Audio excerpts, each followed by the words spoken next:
Noches a todos y bienvenidos a este evento que nos compete el día de hoy. El día de hoy, gratamente, tenemos unos invitados externos, en este caso desde la misma Universidad Inca. Tenemos a todos los invitados que en este caso son los estudiantes y otros docentes, e inclusive queremos dar un saludo muy especial a Germán Andrés Circa Sánchez, coordinador y director del programa de Ciencias Administrativas de la misma universidad, quien nos ha hecho este maravilloso puente para que este espacio no se quede únicamente pues en esta aula unadista, sino que pueda Bueno, entonces trascender les mucho comentaba, más. agradecerle por la entrega y qué pena si escuchan una voz, es el otro computador.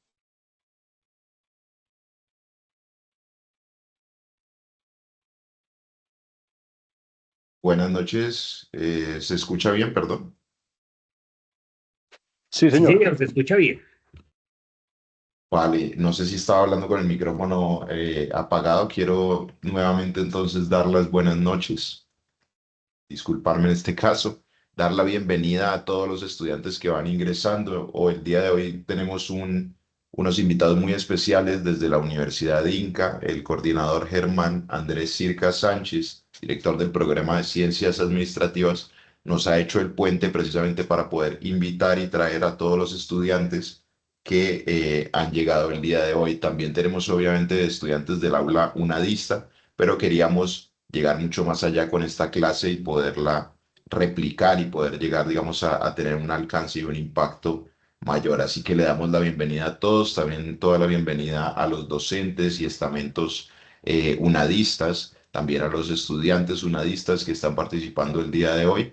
Y sin más prelación, quiero dar entonces también la bienvenida a Juan Gabriel Jaramillo Giraldo. Juan Gabriel el día de hoy nos va a hablar sobre la reconfiguración del comercio externo, un tema bastante interesante, sobre todo en términos de todo lo que es el comercio internacional o desde nuestra clase en este caso, el mercadeo internacional, que es, digamos, desde donde parte en nuestra carrera. Para contarles muy brevemente, Juan Gabriel es profesional en negocios internacionales, especialista en estudios políticos y magíster en asuntos internacionales de la Universidad Externado de Colombia. Actualmente se desempeña como líder del proyecto Asia-Pacífico de la Vicerrectoría de Relaciones Intersistémicas e Internacionales de la Universidad Nacional Abierta de Distancia UNAD y cuenta con amplia experiencia como consultor, investigador y columnista en escenarios regionales, nacionales e internacionales, destacándose por su enfoque estratégico, capacidad de articulación y visión integral de los negocios y las relaciones internacionales.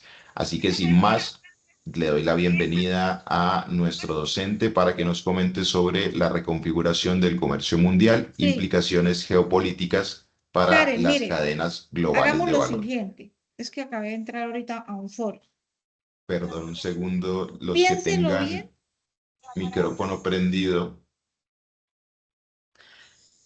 Listo, profe, ahora sí. Muy buenas noches, Pro- Sebastián. Buenas noches, estimados estudiantes, docentes.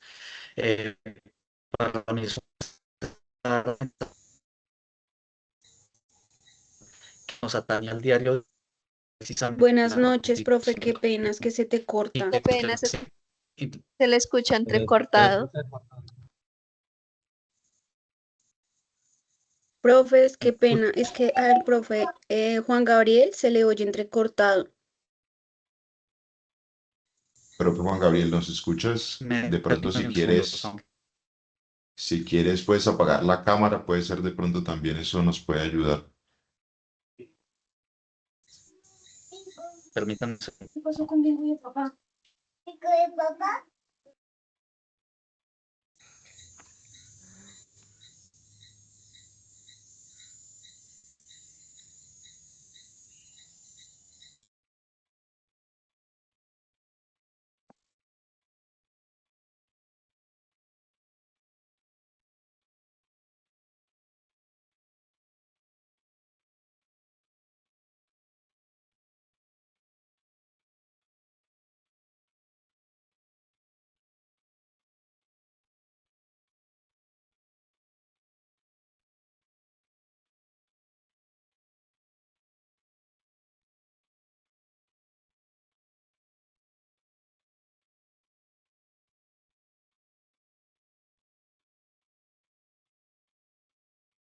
Permítamos un segundo mientras nuestro ponente en este caso está arreglando un tema aquí de internet. Un poquitico de paciencia, ya vamos a iniciar.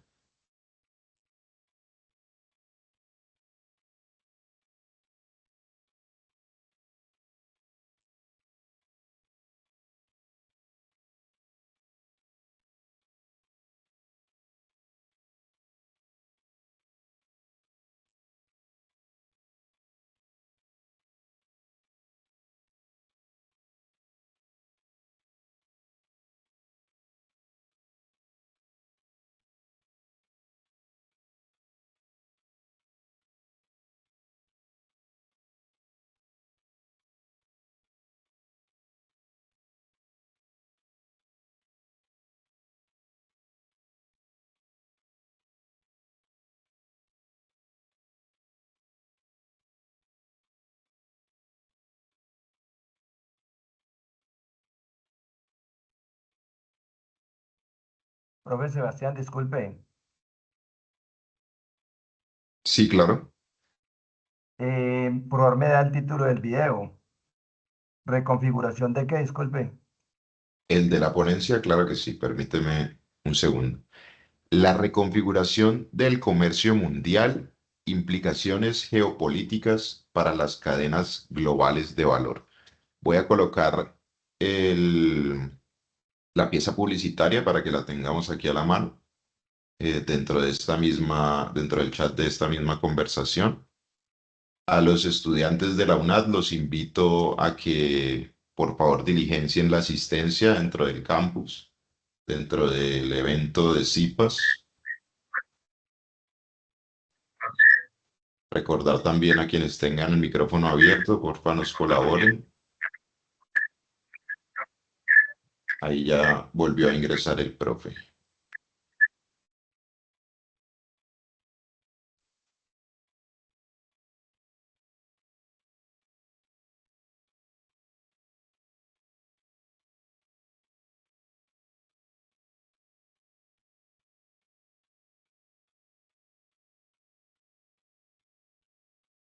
Listo, profe, ¿nos escuchas? Sí, perfecto. Sí, Sebastián, me disculpo. De pronto, problemas de conexión. ¿Me escuchan? Tranquilo, no pasa nada, profe. Sí, aquí estamos todos. Bueno, perfecto. En un momento les hago la presentación como tal, pero vamos a ir hablando un poco sobre el tema que nos invita esta noche, que es precisamente la reconfiguración del comercio global, implicaciones geopolíticas para las cadenas globales de valor. En este orden de ideas me parece importante hablar de una dinámica que precisamente nos está impactando las cadenas globales de valor, y es precisamente los diferentes conflictos que tenemos en diferentes latitudes. Podemos enunciar varios de ellos. El primero de ellos, el conflicto en el mar de la China Meridional, una región sensible para el comercio global, es decir, una zona por donde cruza aproximadamente el 80% de los flujos comerciales a nivel internacional, que cruzan desde la zona de Asia, específicamente Asia-Pacífico. Hablamos de Corea, de Japón, de China, pues, y va precisamente para aquellos mercados, mercados globales de Europa Occidental, lo que viene siendo el continente americano, y hablamos también de la parte sur de Europa, específicamente aquellos países que circundan las aguas del mar Mediterráneo. Otro elemento que impacta estas cadenas globales de valor lo logramos identificar en el conflicto palestino-israelí, una situación bastante compleja que tiene sus inicios aproximadamente en el año 1948, mediante la constitución del Estado de Israel en el Medio Oriente.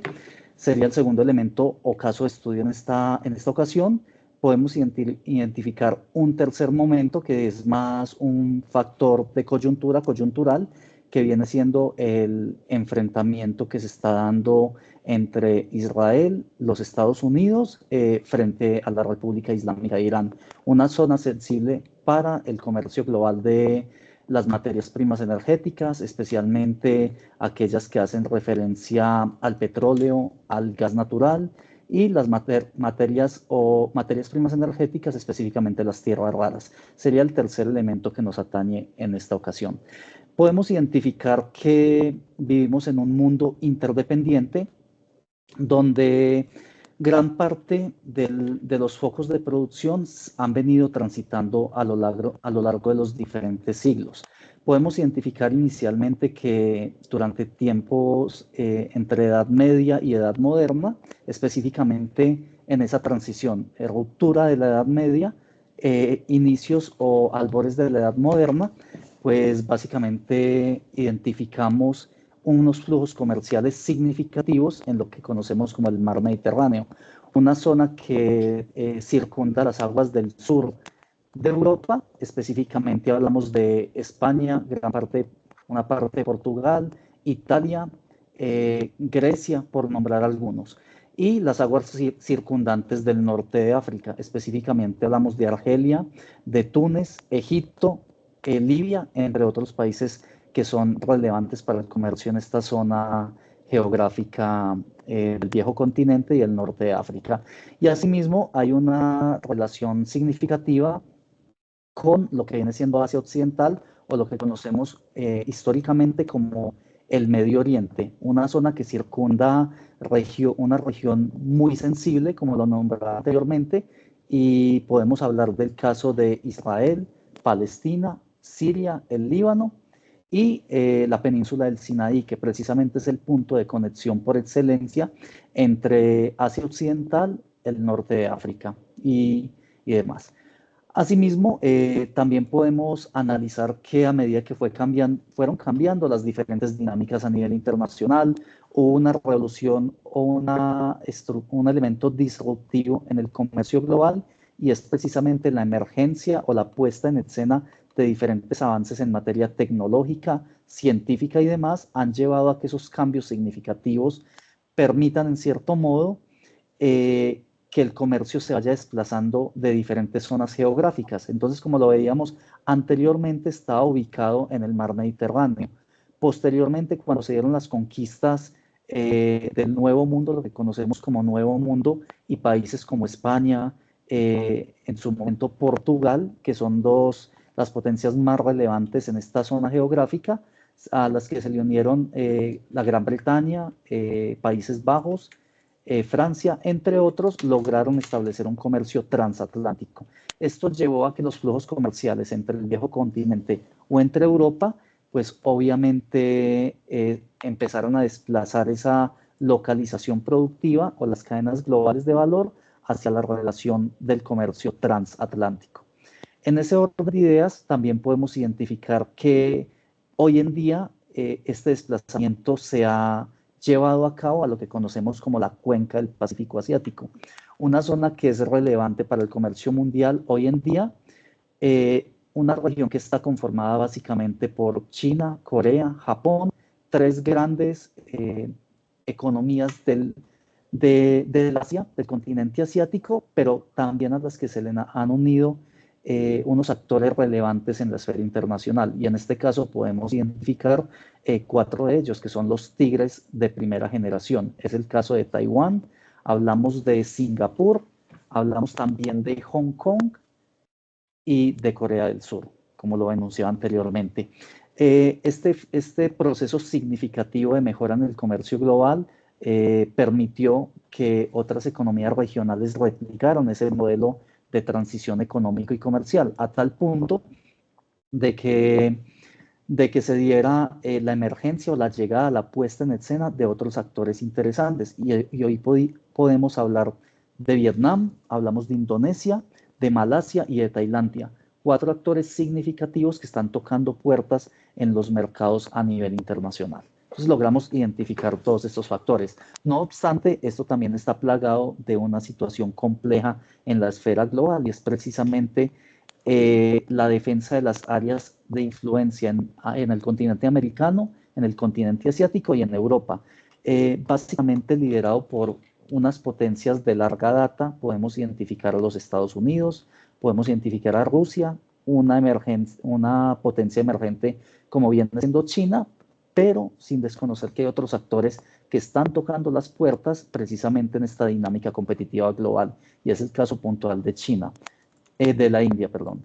La India, un país que a partir de 2024 se convirtió en el país más poblado del mundo y es una fuente de oportunidades comerciales en un territorio que podemos identificar 1.400. Mi hermano se estaba empacando.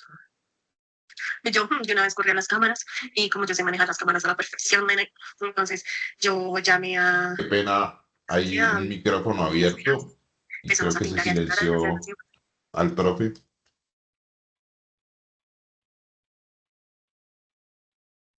Profe Juan, creo que está Profe, silenciado. está silenciado.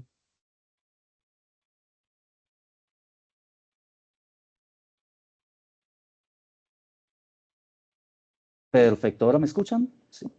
Ahora sí. Sí, y les agradezco que me confirmen. ¿La presentación la pueden visualizar?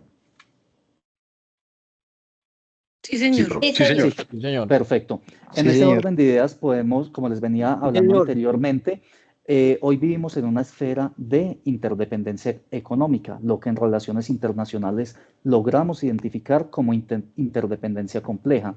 Y aquí me gustaría traer a colación un elemento central y es la teoría del efecto mariposa. Y es básicamente una metáfora que dice que si una mariposa bate sus alas en el Amazonas, puede generar una tormenta en los principales mercados financieros a nivel internacional. Y esto nos lleva a pensar de una manera clara y precisa que cualquier elemento, por disperso que sea, independiente del lugar o de la ubicación geográfica en la cual se geste, se dé, pues tiene una incidencia sobre el diario vivir de cada uno de nosotros. Y lo vimos en algún momento cuando el buque portacontenedores de bandera panameña Ever Given encalló en el canal del Suez en Egipto aproximadamente unos 2 años atrás. Esto llevó a que los flujos comerciales por este canal, el canal del Suez, en Egipto, en la esquina más atractiva del África, pues retrasara aproximadamente en unos entre 10 y 15 días los flujos comerciales. Y esto tuvo un impacto significativo sobre la inflación, sobre el precio de los alimentos, especialmente también de la pulpa de papel que viene de Asia, y asimismo sobre precios de un elemento básico de la canasta familiar, como puede ser el papel higiénico. Tuvimos un impacto como tal. Ante esta situación vemos esa alta dependencia económica, como nos muestra la gráfica en materia de comercio internacional. Y cuando hablamos de comercio internacional podemos identificar que son varios elementos. El primero de ellos es la relación entre exportaciones y la relación entre importaciones. Asimismo, le podemos sumar el sector financiero internacional, las bolsas de valores, las bolsas que manejan diferentes instrumentos financieros. Entre ellos podemos identificar las acciones, los bonos, el mercado de divisas, por ejemplo, los instrumentos derivados financieros que permiten negociar productos, materias primas a un plazo definido a futuro. Entonces esto tiene una incidencia significativa sobre nuestro diario vivir de la manera que menos creemos, pero siempre está presente en ese día a día. Eso nos ha llevado a pensar cuán integrados estamos en la esfera internacional, pero cuán dependientes estamos o somos actualmente de diferentes centros de producción, de distribución y de consumo. Entonces, como les decía anteriormente, hoy en día el comercio se ha centrado en la cuenca del Pacífico Asiático. Se dice que aproximadamente en la segunda mitad del siglo XXI es digamos, el siglo del continente africano. Probablemente hay unas tasas de crecimiento interesantes que se vienen dando. Sin embargo, hoy podemos decir de manera fidedigna el comercio global y todos los polos de desarrollo se están centrando en la cuenca del Pacífico Asiático. Como decía anteriormente, países significativos como Japón, que empezó ese modelo de crecimiento en esta región, Corea del Sur, China, Filipinas, Malasia, Taiwán, entre otros, Singapur, ¿sí? Y demás. Ante esta situación podemos traer o poner sobre la mesa un fenómeno que ha sido muy común, muy recurrente, especialmente desde el último tercio del siglo XX hasta los tiempos actuales, y es precisamente los procesos de deslocalización productiva o lo que conocemos como offshoring, que es básicamente llevar nuestra producción a zonas estratégicas del globo terráqueo donde nuestros costos de producción, sea materia prima, mano de obra o costos indirectos de fabricación, puedan tener una reducción significativa sobre el precio final de los bienes o la prestación del servicio. Y esto que nos genera básicamente un entorno de competitividad en los mercados destino de esos productos y o servicios. Entonces, como podemos ver en la gráfica, estos procesos han venido cambiando. ¿Por qué? Porque la economía global es dinámica. Entonces, les decía anteriormente, el polo de desarrollo se centró en Europa, específicamente Europa Occidental, y en su momento en el mar Mediterráneo. Posteriormente pasó al comercio transatlántico enfocado en Norteamérica, pero no Norteamérica en su esencia, sino las dos zonas costeras, es decir, la zona del Mar Caribe y la zona del Océano Pacífico. Podemos identificar allí de la península de la Florida hacia la parte norte de los Estados Unidos, y del lado oriental podemos identificar lo que viene siendo California como polo de desarrollo de todo este proceso. Rusia sigue siendo un actor estratégico, sin embargo, se ha quedado, digamos, un poco atrasado en materia de ciencia, tecnología e innovación. Es un actor relevante en materia militar, pero en materia económica está muy lejos, obviamente, de esas dinámicas que se vienen gestando en la esfera internacional. Entonces, hoy en día, ese polo de desarrollo se está transitando hacia China y los 4 tigres asiáticos, como los vemos en la figura, hacia el sudeste asiático, específicamente hacia los 10 países que hacen parte de la comunidad ASEAN, es decir, la Asociación de Naciones del Sudeste Asiático. Asimismo, hacia la India, tomando en cuenta que, pues precisamente que es una región, digamos, un país con un número significativo de habitantes, con una pirámide poblacional que ronda o es inferior a los 30 años. Y esto en cierto modo tiene un impacto significativo sobre las ventajas competitivas y ventajas comparativas en la esfera internacional. Entonces vemos cómo, o lo que se conoce desde el punto de vista político e ideológico como Occidente, es decir, Norteamérica, Europa Occidental y Australia, e incluso Japón, cómo empiezan a deslocalizar todos estos procesos buscando básicamente esa reducción en los costos de producción. Si nos ponemos a analizar un poco sobre la evolución de las economías globales o de las economías mundiales, podemos visualizar en esta gráfica 4 elementos centrales. Cómo se viene dando el cambio significativo en los polos de desarrollo, digamos, en el escalafón de las potencias económicas a nivel global.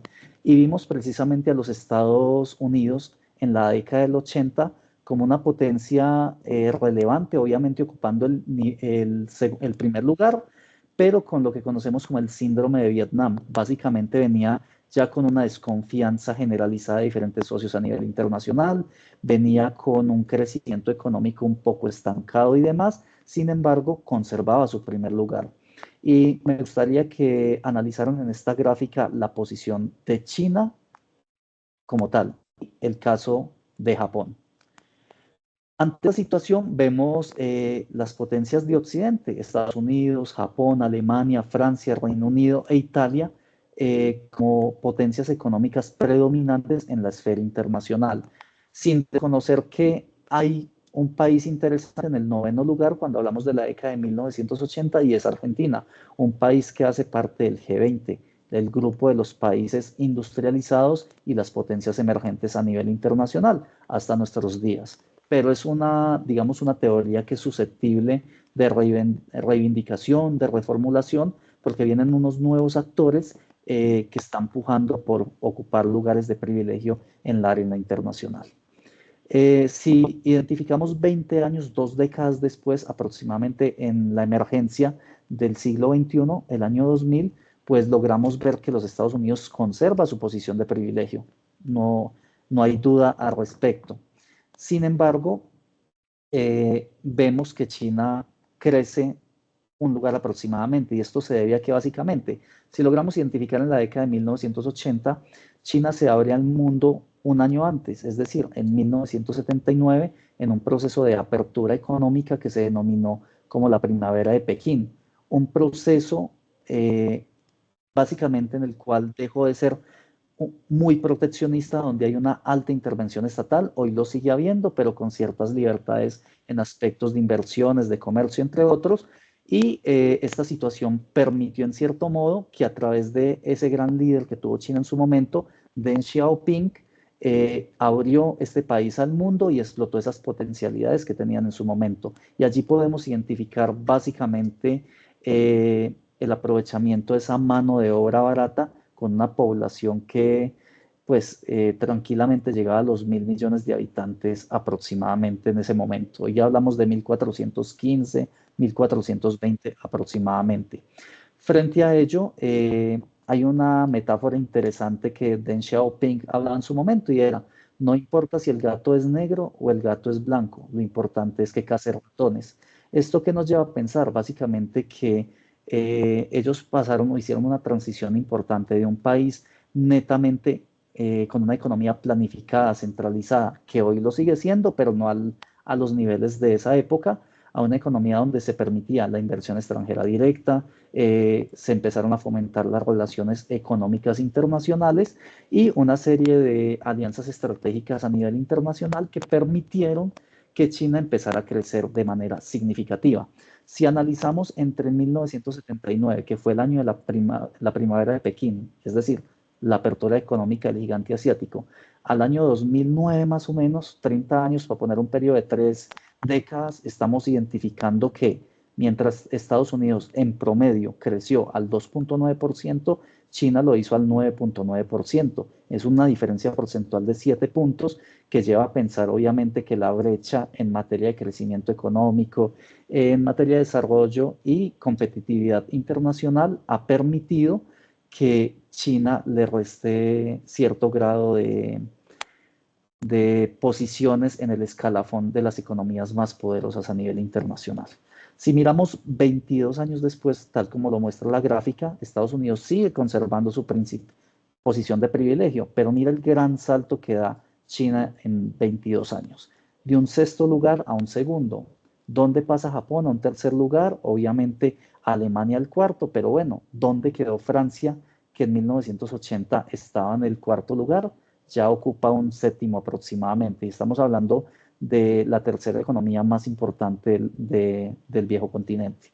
Pero mira lo importante aquí, aparece en escena o se pone en escena la India. ¿Qué tiene de especial este país? Pues básicamente, como les decía anteriormente, una mano de obra abundante, joven, un alto grado de innovación y esto no es relativamente nuevo porque si logramos identificar, la India realmente se independizó en 1947. Recordemos que era una colonia británica en su momento.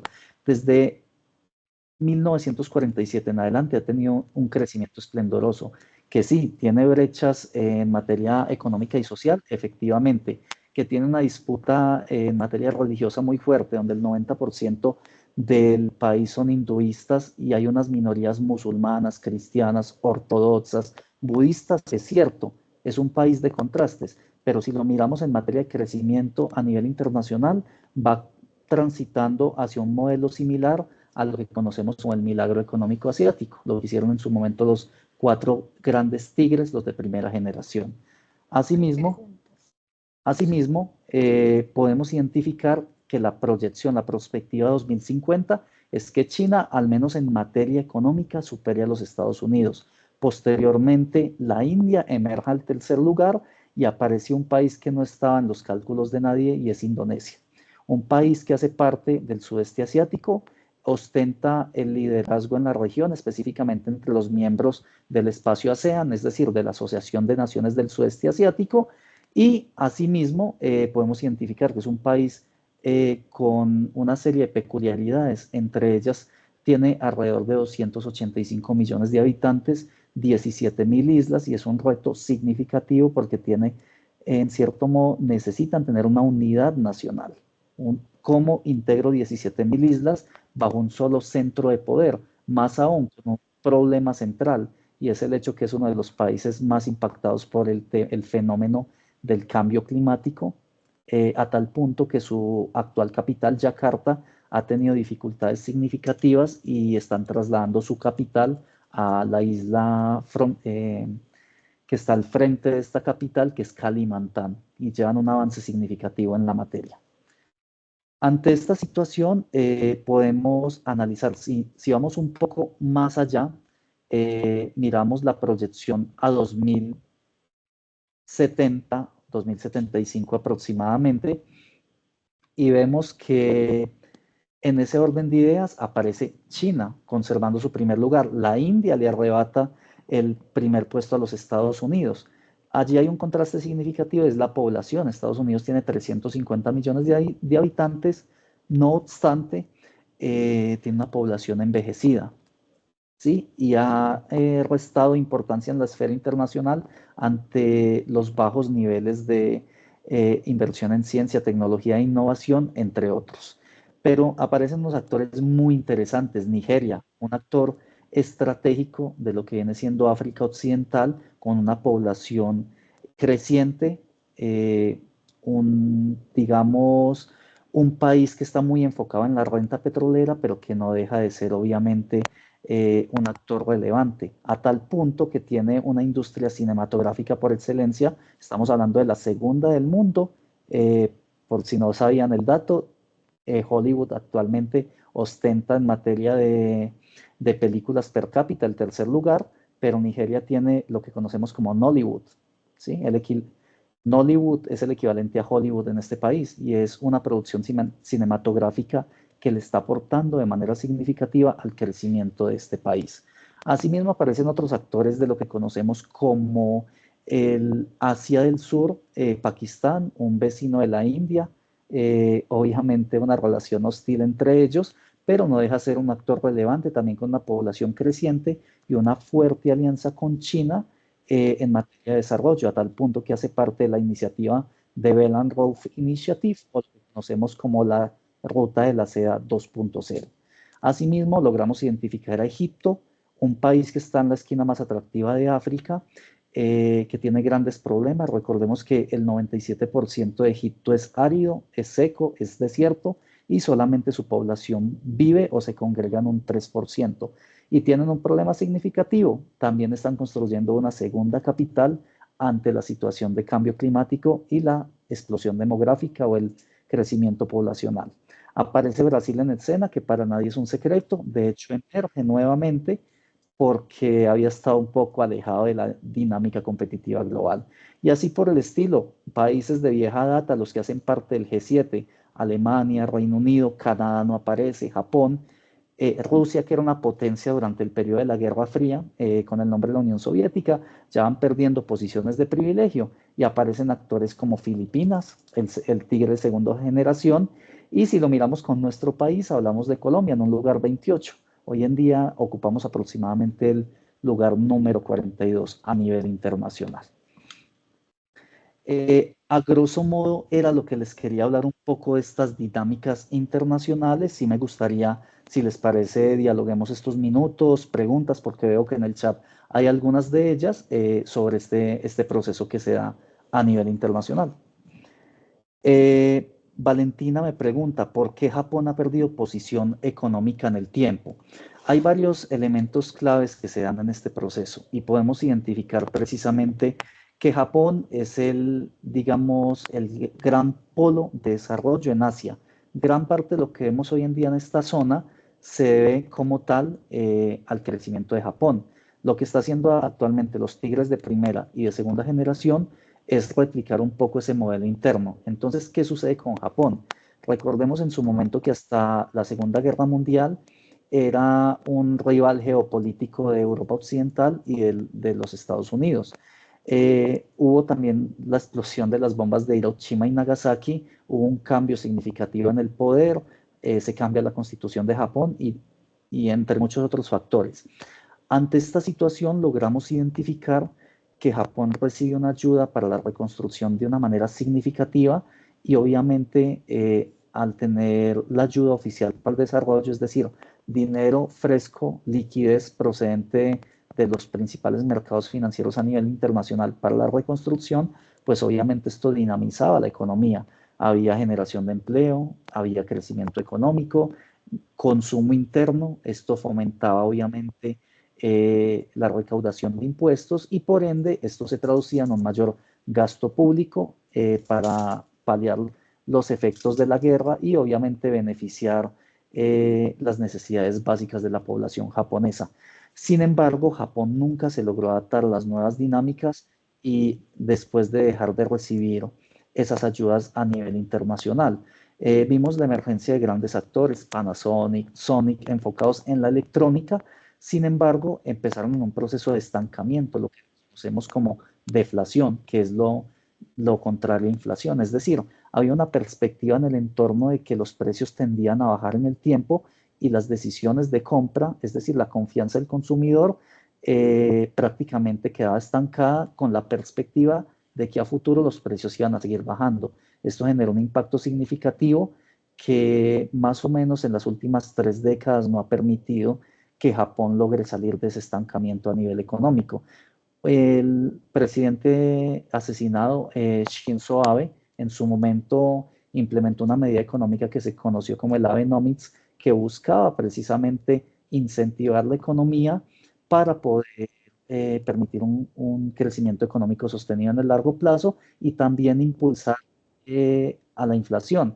Mientras que nosotros en Latinoamérica siempre luchamos porque la inflación se mantenga en unos niveles moderados, que no supere 2 dígitos obviamente y que no supere en términos porcentuales un 5, un 6%, que podemos identificar que es una medida razonable.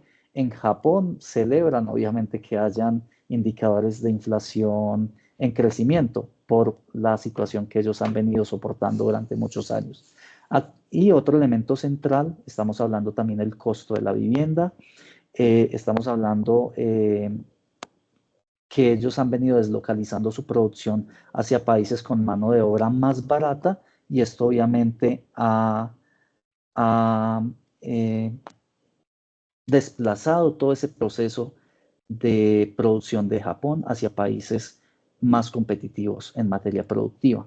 Y podemos identificar que el costo de vida en Japón también es muy alto y esto ha llevado precisamente a que varias personas decidan migrar a países un poco más baratos. Perfecto. Hay otra pregunta de Marco Chaparro. Si mañana se interrumpe el comercio entre las grandes potencias, ¿qué sectores sentirían primero el impacto en la vida cotidiana de las personas?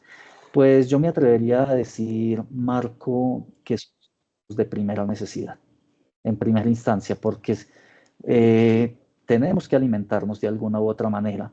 Y lo otro también el tema de transporte. Lo vemos actualmente, y yo lo ponía a colación al inicio de la charla, con la crisis que se está dando en este momento entre Israel, los Estados Unidos e Irán. Podemos identificar que está el gran bloque de países productores de petróleo a nivel internacional, es decir, la OPEP.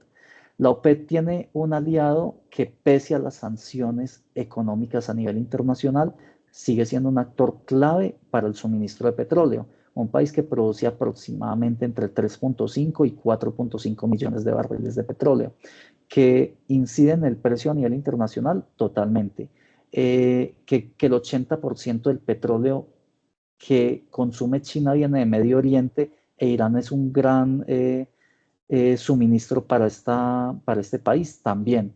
Entonces podemos identificar que se verían afectados estos elementos. Si no tenemos, digamos, combustibles fósiles, en este caso petróleo, gas, pues difícilmente podemos permitir un flujo permanente en las cadenas globales de valor. Es decir, la logística y la distribución física internacional es fundamental para poder mantener las necesidades básicas satisfechas de todas las personas. Entonces me atrevo a decir que en primera instancia es de primera necesidad.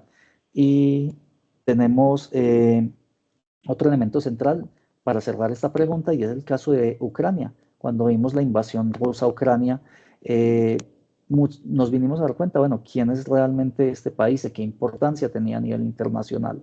Esto llevó precisamente a que identificáramos que es la gran despensa alimentaria a nivel global, productor de cereales por excelencia, y gran parte de lo que nosotros consumimos en trigo, sorgo, soya, otros vienen procedentes de este país.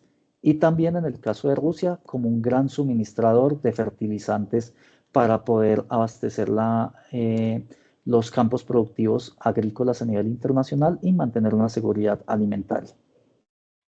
¿Listo? Perfecto. No sé si tenemos otra pregunta.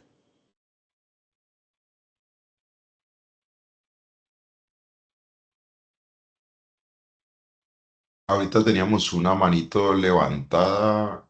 Creo que ya la bajaron. Sí, mi profe, tengo 5 minutos para responder una última pregunta. Y me disculpo porque por eso les pedí empezar.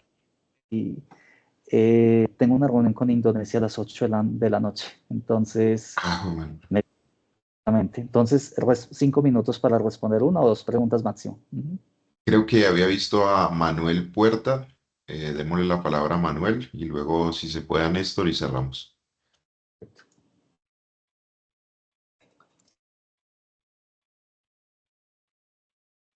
Manuel, ¿puedes abrir el micrófono?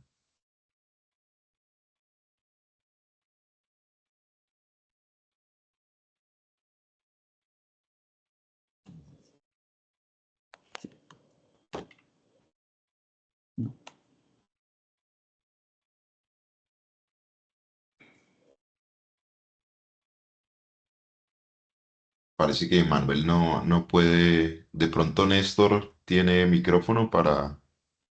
Manuel está alzando la mano, pero no te escuchamos, Manuel. Bueno, tengo una pregunta de Manuel Puerto. Permítame. Néstor Chaparro, ¿cómo es posible que Brasil, un país suramericano, llegase a ocupar un 8º lugar, superando países de mayor potencia actualmente? Bueno, hay que tener en cuenta, Manuel, que eso tiene que ver mucho con varios factores a nivel internacional. Primero, la apertura al mundo, el tema de relacionamiento. Recordemos que en economía los incentivos son fundamentales para poder permitir el crecimiento económico de un país. Brasil le ha apostado mucho a las reglas de juego y el respeto por la estabilidad jurídica de los inversionistas extranjeros.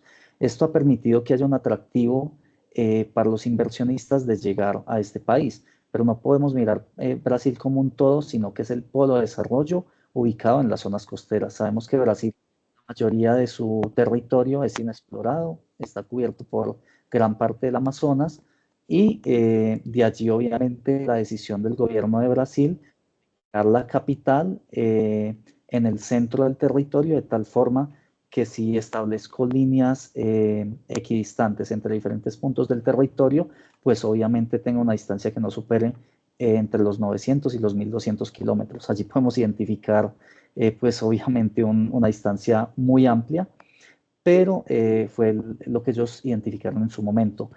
Sin embargo, también ha sido pertinente no solo la apertura al mundo, sino también la mano de obra que ellos tienen, un país que obviamente ha crecido significativamente en materia de tasa de natalidad, también por ser un país atractivo en mano de obra barata, han llegado procesos de deslocalización productiva. Vemos que allí se producen automóviles, se producen motocicletas, productos intermedios, muchos que vienen de Asia y lo ven como un punto de entrada desde la parte del Atlántico hacia el resto de Sudamérica e incluso el Caribe. Sí.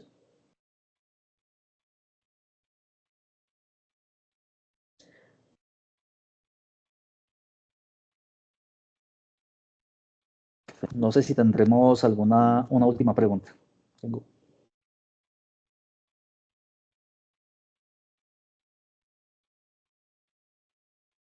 Hernando creo que alzó la mano. También estábamos.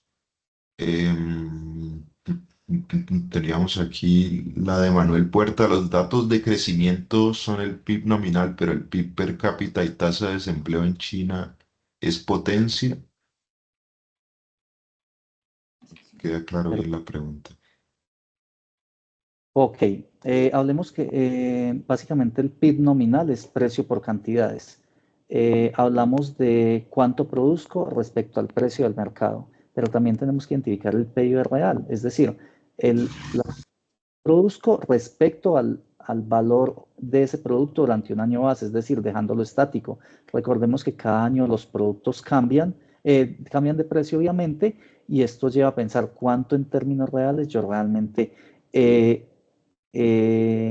obtenido básicamente en esas interacciones del PIB. Recordemos que el PIB tiene 4 componentes, que es el consumo interno, la inversión privada, el gasto público, gasto del gobierno y las exportaciones netas, que es meramente la balanza comercial, es decir, la relación entre exportaciones e importaciones. Muchos de esos países le apuntan a una o cualquiera de esas variables o la combinación de esas variables para poder tener una posición de privilegio en la esfera internacional. Entonces, también hay unos efectos de desempleo, obviamente, claro que sí. Lo logramos identificar y más por la transición que está haciendo China. China ya no es un país de mano de obra barata, ya no es un país que básicamente esté absorbiendo la producción del sector primario. Ahorita ya tienen una transición muy interesante hacia lo que viene siendo la ciencia, la tecnología y la innovación. Y eso lleva a que tengamos profesionales cada día más capacitados y esto genera obviamente un impacto mayor sobre el precio o el valor de los salarios, sobre los salarios como tal. Perfecto. Listo. Mi profe, yo creo que les propongo algo, si les parece, yo les puedo programar una sesión, una nueva sesión si están de acuerdo y ampliamos un poco más estos temas. Estoy dispuesto a ampliar cada una de sus preguntas y demás, sino que me disculpo, estoy ahí cerrando, yo soy el líder del proyecto Asia Pacífico de la UNAD y estoy cerrando una negociación muy importante con la Cancillería de Indonesia y con la universidad más grande de este país y ellos me costó mucho esta reunión y me la pusieron a las 8 de la noche. Entonces me disculpo, estoy abierto y organizamos el espacio si les parece y podemos hacer una sesión más larga. Me faltaba más, profe. Antes, muchísimas gracias a ti por todos los aportes que nos alcanzas a dar. Si puedes, déjanos escrito tu correo. De pronto, si alguno tiene dudas para que te pueda escribir, podemos ver la opción, como dices, de crear otro espacio. Muchísimas gracias, profe. Mucha suerte también en la reunión, el mejor de los éxitos. Y nada, pues yo creo que se merece un aplauso el profe Juan Gabriel porque un tema bastante importante, bastante interesante. Quedémonos porfa todos un momentico, vamos aquí a hacer unas reflexiones finales antes de terminar. Muchas gracias nuevamente, profe. Muchas gracias a Gracias a ustedes. todos los estudiantes. Gratamente sorprendido. Tenemos 221 asistentes y de verdad, de mi parte, muchas gracias. A ti, profe, infinitas gracias. Claro que sí, una buena noche para todos. Gracias, profe, lo mismo para ti. Pues apreciados estudiantes, de todas maneras no queremos cerrar así como tan abruptamente. La charla que nos acaba de dar el profe es realmente apasionante, realmente pertinente e inclusive yo creo que es un tema tan, llamémoslo, multidimensional de alguna manera que se hace bastante complejo de revisar. Aquí el profe nos dejó el correo para que porfa lo contactemos si es que tenemos alguna duda, alguna inquietud, pues ya lo podemos dejar ahí. Desde mi parte, desde la experticia que tengo de alguna manera en toda la parte teórica de comercio internacional y bueno, más que todo de marketing internacional, que es, como les comentaba al principio de la reunión, desde la parte de la UNAD, perdón, desde la parte de la UNAD, desde la especialización en gerencia estratégica de mercadeo, pues digamos que es el tema macro que crea esta reunión el día de hoy, el marketing internacional. Entonces, primero quisiera aprovechar precisamente este quórum para que hagamos una reflexión antes de cerrar, pero quiero que esa reflexión sea participativa. Entonces, algo que es bien interesante y porque precisamente hay un trabajo continuo de mejora de currículo, es que me gustaría hacer como una especie de pequeño sondeo. Quisiera que quien quisiera hablarlo, quien quiera colocarlo en el chat, nos dijera por qué piensan que el curso de marketing internacional es un curso de la red de marketing sistémico y no de la red de marketing estratégico. ¿Por qué piensan que es en la UNAD en este caso? Porque pues digamos fue una decisión obviamente de la UNAD, pero ¿por qué creen que marketing internacional se enfoca más en este caso? Los profes de calidad decidieron que se enfoque más en marketing sistémico que en estratégico. Me gustaría escucharlos. ¿Por qué les parecería a ustedes que es más un curso de esta corriente. De pronto, o si de pronto alguno de ustedes lo ve como un curso de una corriente de marketing estratégico, también sería bueno que nos comentara. La profe Diana alzó la mano, también nos dice ABC Company, porque enseña a entender el mercado, eso está interesante, de pronto explaya un poco más para que entendamos esa idea. Dinos, profe.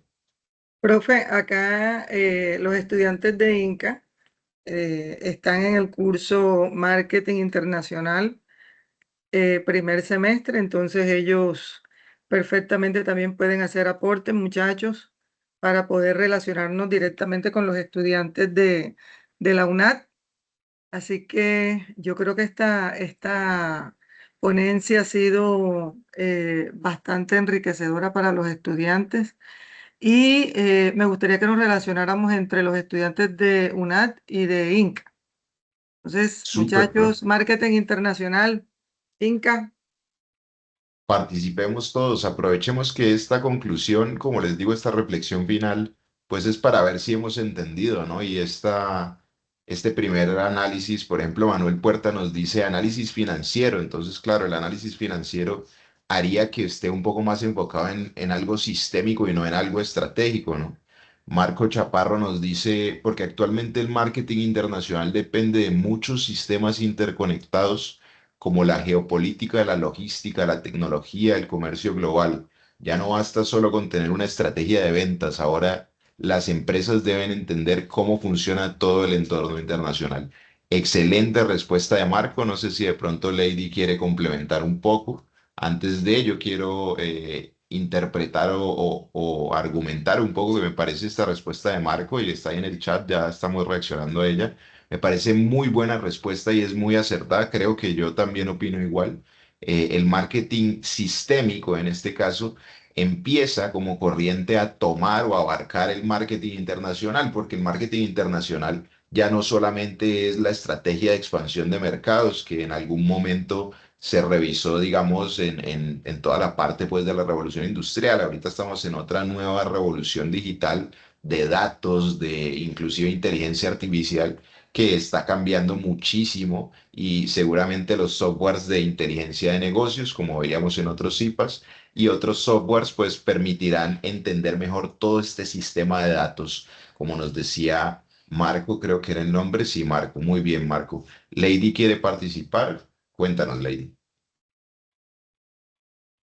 Sí, buenas noches. Bueno, pues digamos que respondiendo a su pregunta, pues yo consideraría que el marketing internacional ya no depende solamente pues de crear estrategias de venta, sino que también entramos a entender cómo se relacionan los diferentes factores como la cultura, la economía, la política, tecnología, porque estamos en la era de tecnología, y el comportamiento del consumidor de cada país. Entonces, por eso yo creo que se enfoca más en un enfoque sistémico, ya que pues todos estos elementos influyen entre sí, se conectan y pues pueden afectar en el éxito o en el fracaso de una marca.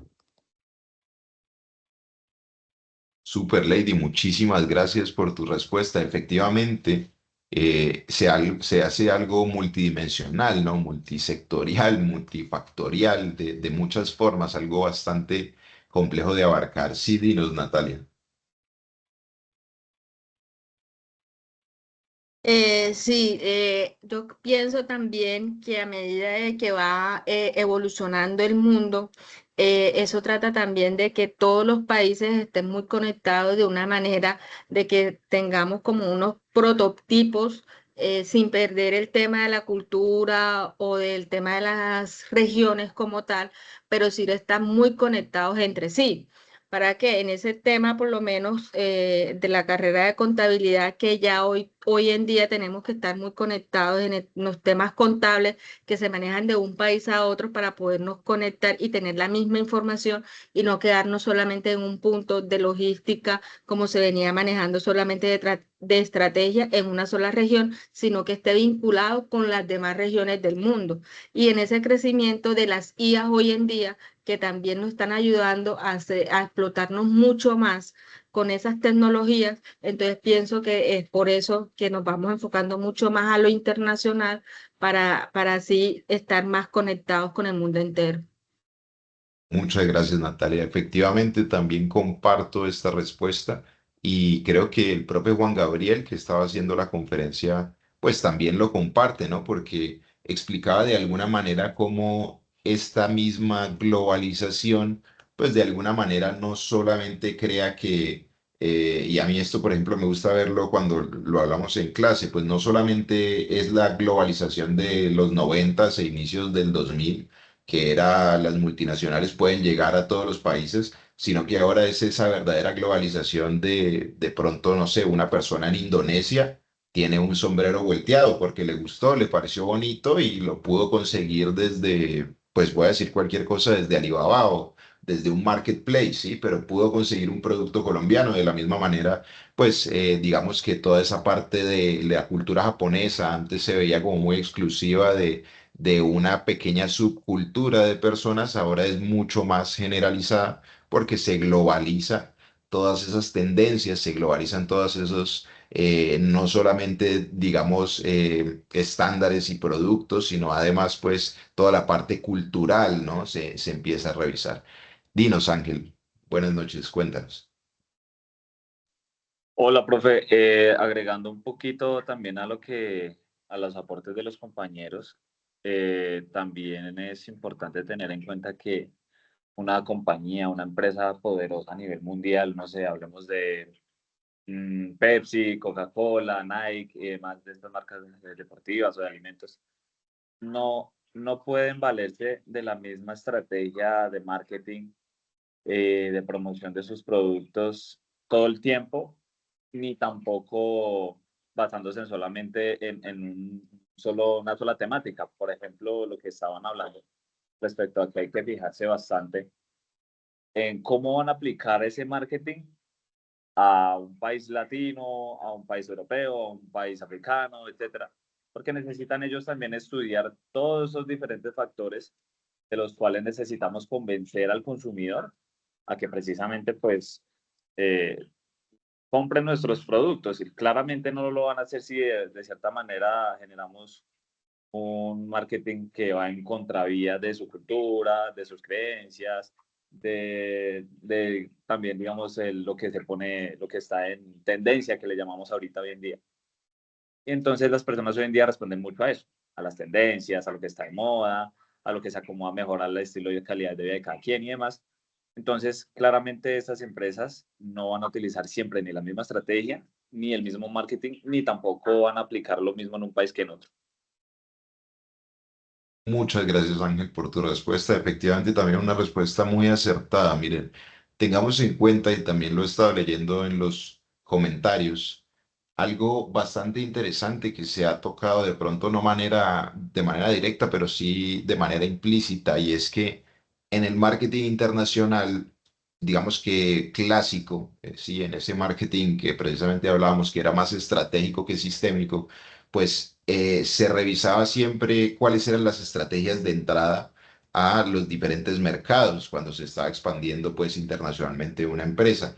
Y en estas estrategias normalmente se revisa lo que es la estandarización y la adaptación, ¿sí? ¿Qué quiere decir eso? La estandarización es que yo voy a tener ciertos estándares de calidad sobre mi producto, sobre mi servicio. Si nosotros vemos empresas multinacionales, como bien lo decía Ángel, empresas como Coca-Cola, empresas como McDonald's, que puede ser de pronto un poco más complicado de estandarizar, pues igual ellos hacen su esfuerzo para que la Big Mac o la hamburguesa McBacon o la Coca-Cola Cero, pues tenga exactamente las mismas especificaciones, los mismos detalles, las mismas características aquí y en la China, en donde se esté vendiendo, ¿sí? Entonces, esa es la parte de estandarización, es muy importante tenerla en cuenta, pero también nos decía Ángel y varios de ustedes lo han comentado, que no nos podemos quedar solamente en estandarizar y en dejar unos ciertos mínimos de calidad que vamos a entregar al mercado, sino que además, pues es muy necesario que nosotros personalicemos o adaptemos nuestros productos y servicios a las necesidades de cada país.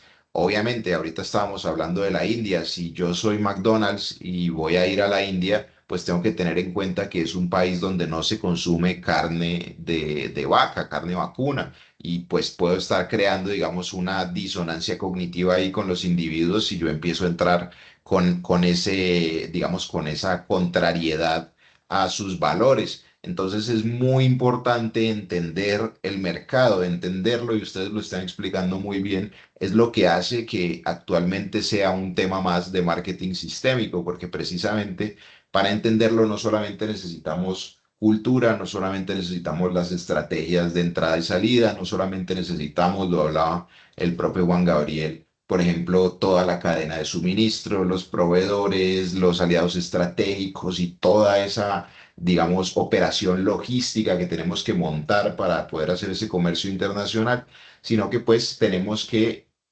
sumar o tenemos que concatenar todas esas y cada una de las variables políticas, las variables normativas, inclusive las variables de un PESTLE, es decir, muchísimas variables, tenerlas en cuenta para poder tomar esas decisiones. Entonces, bien importante lo que están mencionando. Manuel nos va a comentar, dinos, Manuel.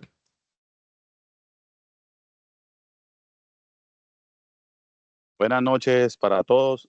Me llamo Manuel Fernando Padilla, de la Universidad Inca, en la clase de Marketing Internacional, aportando un poco acerca de lo que estuvimos viendo, pues, y desde mi conocimiento. Yo pienso que el marketing internacional y la globalización como tal en redes y en el tema de software y todo eso nos posiciona como mejor en el mercado, porque a través de la red viaja más rápido la publicidad, teniendo en cuenta que llega más rápido que teniendo las grandes multinacionales cuando digitalizan en el mercado, se expanden más rápido y tienen mejor toma y mejor recibimiento a nivel mundial, pues pienso yo humildemente. Efectivamente, Manuel, así es, tienes toda la razón. Este es lo que hablamos ahorita, ¿no? Las redes sociales, otra variable, cómo ya podemos simplemente posicionar nuestro producto a 0 pesos y poderlo vender. Hace poco no sé si veían o si lo han revisado, que a mí me dio por pedir unas cosas por Mercado Libre y resulta que aparecía en Mercado Libre unos productos que yo nunca había visto, que yo los había visto en Temu y decía vienen desde China. Entonces, ¿qué he intuido? Obviamente esto no me consta, pero pues probablemente sea así, pues que Mercado Libre dio un paso adelante y dijo, pues antes de que Temu me quite todo el mercado, yo de pronto hago una alianza con Temu para poder vender los productos directamente desde mi marketplace y así sigo teniendo, digamos, yo la cartera de clientes. Entonces, son, digamos, unas estrategias bien interesantes que hay que tener en cuenta y aún más variables, porque tengamos en cuenta que estos marketplaces e inclusive las redes sociales o, bueno, cualquier página que sea web 2.0 nos permite, esto lo veíamos pues en la maestría en marketing de la UNAD, haciendo un poquito de publicidad, nos permite de alguna manera posicionar también lo que es nuestra marca, pero ya en estos medios virtuales, ¿sí? Le estamos dando una vida, porque esa marca es de alguna manera una personalidad, es una concepción que nosotros tenemos muy de individuo, porque nosotros somos personas, nosotros personalizamos las cosas, no me refiero a colocarle lo que a mí me gusta, sino más bien le damos detalles humanos a las cosas. Entonces, la relación que yo tengo con Coca-Cola es una relación como si yo viera como si Coca-Cola fuera un humano, de alguna manera yo lo interpreto así, porque pues así funcionamos nosotros como seres humanos. Entonces, es bien interesante ver que en estos medios digitales hay una presencia y que esa presencia tiene una incidencia sobre lo que nosotros pensamos. Si yo entro a redes sociales y yo empiezo a ver, muy a propósito y sin ánimo de hacer campaña de ningún lado, pero muy a propósito de la política, si entramos a redes sociales, pues vamos a empezar a ver cosas positivas sobre unos y negativas sobre otros. y vamos a empezar a formar, obviamente hay unos sesgos y la red social misma por el algoritmo y todo nos muestra lo que queremos ver, pero pues de esa manera vamos a reforzar o a formar nuestras propias ideas y concepciones. Como decía el compañero recién, a través de esas redes sociales yo puedo mirar qué pasa en otra parte del mundo y puedo tomar un criterio si eso me parece, no me parece, si me gusta o no me gusta. Lo mismo con los productos, lo mismo con los servicios, todo se interconecta. Estas redes sociales y como les digo, más que las redes sociales, el social media, que terminaría siendo cualquier web 2.0 donde podamos interactuar, pues nos deja una huella bastante amplia y profunda de lo que las otras personas piensan. Si yo entro a Mercado Libre, pues yo puedo ver qué calificación le dieron al producto, cuántas personas lo han comprado, si colocaron comentarios positivos o negativos, si hay gente, bueno, esto ya por ejemplo en Amazon, pero personas usando, no sé, la ropa o usando el producto, la máquina de café, qué sé yo, los zapatos, etcétera. Entonces, es bien interesante cómo podemos revisar esa experiencia. Inclusive aparece el término de EWOM, que es el voz a voz electrónico, el Electronic Word of Mouth, precisamente para entender que hay una presencia digital, que eso también afecta el posicionamiento que nosotros tenemos sobre las marcas. Bueno, no sé si alguien quiera tener una última participación. De todas maneras, creo que la conclusión es bastante obvia. Ahora se hace bastante obvia después de todas estas participaciones. Definitivamente, aunque el marketing internacional es una cuestión de marketing estratégico, actualmente se hace más pertinente dentro del marketing sistémico, dado todas las variables y complejidad que tiene precisamente en su gestión. Bueno, apreciados estudiantes, siendo así, pues les agradezco a todos muchísimo la atención y la participación en este espacio. Pienso que ha sido bastante enriquecedor. Sería interesante, profe Diana, si luego hacemos un espacio con el profe otra vez Juan Gabriel, si de pronto se puede, ya que pues él efectivamente es un experto práctico, está negociando y todo de parte de la UNAD, todo lo que es el acuerdo, como para contarle un poquitico a los estudiantes de UNIINCA. La UNAD tiene pues la proyección en su plan docenal de aquí a 2032 ya tener cursos precisamente ofertados en Asia Pacífico. Entonces, para que veamos también una muestra de hasta dónde llega la globalización, ¿no? No solamente es la UNAD, que en los 60 del siglo pasado se pensaba como una universidad nacional dándole cobertura a todo el país, sino que ahora inclusive ya es internacional y quiere pues seguir promoviendo, digamos que esta misma filosofía y esta misión ya de manera local, como lo decimos dentro de la universidad. Bueno, profe, gracias. Realmente yo quise hoy invitar a los estudiantes de INCA, aprovechando pues el espacio que la UNAD tiene para este tipo de exposiciones dentro de las CIPAS. Obviamente es un espacio académico para los muchachos de INCA, y les explico. En la UNAD, pues nosotros tenemos unos espacios que se llaman CIPAS y Web Conference, donde precisamente interactuamos con los estudiantes de la especialización en gerencia estratégica de mercadeo. Hablamos con el director académico de INCA. Él realmente fue muy abierto a esta invitación, a esta clase espejo. ¿Y cuál es el fin? Es decir, ¿por qué abrimos estos espacios?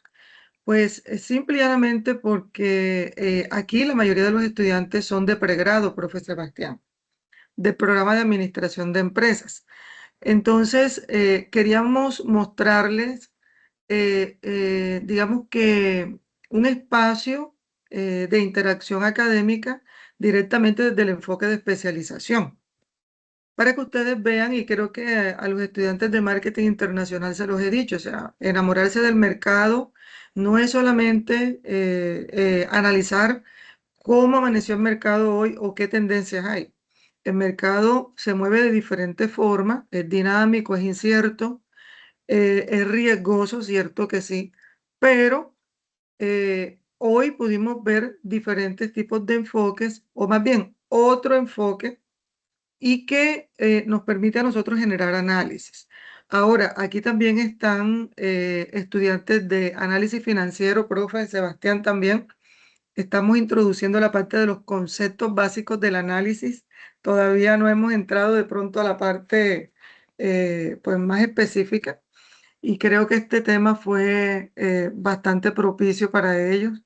Espero que hayan ingresado todos los de la semana. No sé si, pues solamente invitamos los del día jueves, pero de pronto por interconexión con otras asignaturas de pronto están acá.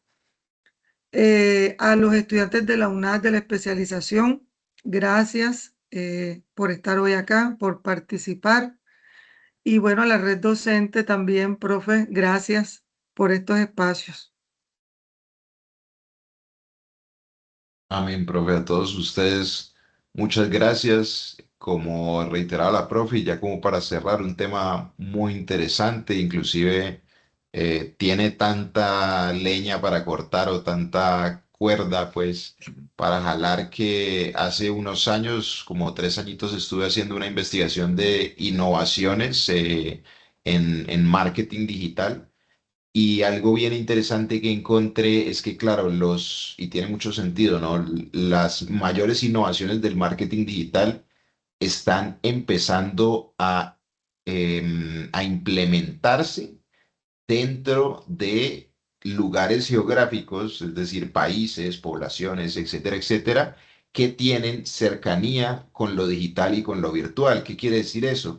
Que precisamente, como lo decía ahora el propio Juan Gabriel, la India, que tiene una base, digamos, de pirámide de unas personas jóvenes que están capacitadas en la tecnología, pues está haciendo un gran foco de atención para sacar software, para sacar aplicaciones, para inventar hardware, no sé, voy a decir cualquier cosa, un nuevo computador, unas nuevas gafas, etcétera, etcétera, porque precisamente ellos ya tienen esa cercanía tecnológica. Si ellos ya son o se están convirtiendo, digamos, en una sociedad con esa cercanía tecnológica, entonces interesante ver cómo eso también resulta siendo un factor, una variable de marketing internacional a tener en cuenta, ¿sí? Cómo son o cómo están educados tecnológicamente al sitio donde yo voy a llegar, como lo hablaban ahorita, digamos, si hablamos de África, de Nigeria, si hablamos de, no sé, de Europa o inclusive como ustedes también lo mencionaban, si hablamos de Latinoamérica,